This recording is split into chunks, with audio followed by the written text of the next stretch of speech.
What's going on, everybody? Marty here from Extreme Fitness, and I got hit online with a question of what is EPOC, E-P-O-C. It's an acronym that stands for Excess Post-Exercise Oxygen Consumption. Wow, right? Many fitness facilities and group classes are promoting this right now as to why their class or fitness facility is the best for burning fat. And I wanted to just take a minute or two to help educate you on what all that really means, because acronyms in the fitness industry are always flying around, and EPOC is one that's big right now. HIIT, H-I-I-T, high intensity interval training, is another one. The fitness world seems to get more confusing with catchphrases like this stuff every day, because it sells, right? EPOC is a term to describe how your body consumes oxygen after you exercise.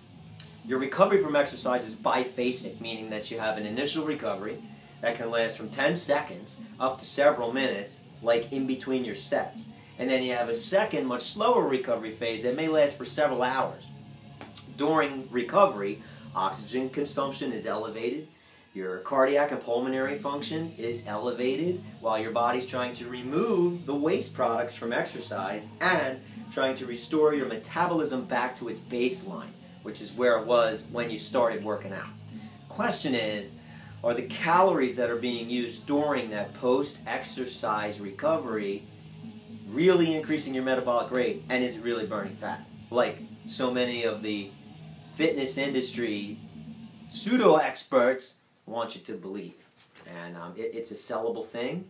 It sounds great, seems to make sense, but all of the current scientific research says it's bunk. It doesn't really matter. Overall, you burn if you burn 1,000 calories in your workout, which really not a lot of people do, you may burn an extra 34 to 37 calories in the next 24 hours.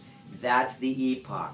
That's what fitness industry experts are trying to sell you on. You're going to burn calories for the next 24, 36 hours. It's because it takes that long for your metabolic rate to come back down, so you're going to be consuming fat calories the whole time. First of all, you got to be eating perfect. That's number one, right?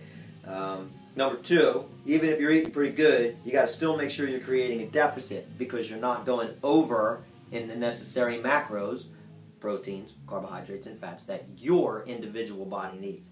And 34 calories. 34 calories. Well, if you're going to the gym and you're burning 1,000 calories every single time you go, and you're going 5 days a week, it's 150 calories. That's not really burning much body fat, considering that there's 3,500 calories in 1 pound of body fat. 3,500. So if you're in one of those exercise programs that's about EPOC, or it's about high-intensity interval training, I'm not saying they're bad. They're fun. It's a great way to get off the couch and get active. But if you find that you're getting to a point of plateauing and you can't lose any more weight, you don't know what's wrong, it's not always the diet. It's the training program itself that's faulted. Every new exercise program is going to be effective as soon as you start it, and it's going to be effective for several weeks beyond that. But if the exercise routine itself is not changing up, if you're not lifting weights to increase your muscle mass so that the exercise that you're doing burns more calories while you're doing it, because muscle mass burns calories, correct? Body fat burns none. Every 1 pound of muscle you put on your body burns 50 calories a day at rest. That's sitting in a chair, gang. 5 pounds of muscle on your body in the course of a year, which isn't difficult to do, and by the way, you'll never see it, ladies.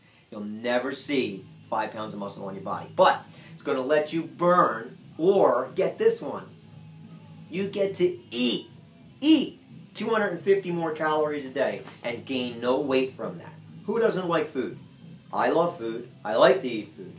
I want to lose weight by eating as much food as possible, man. So your program needs to change. Weight training has to be incorporated. The cardiovascular routine must be altered constantly. And that is the confusion principle. That's what works. Muscle confusion. Alter your programs. Make sure you're lifting weights. Make sure you're eating correctly. Make sure you're getting the adequate rest. And the whole thing comes together. And guess what happens? Results. They happen. So don't get sold on EPOC. Don't get sold on just interval training. Mix it all up.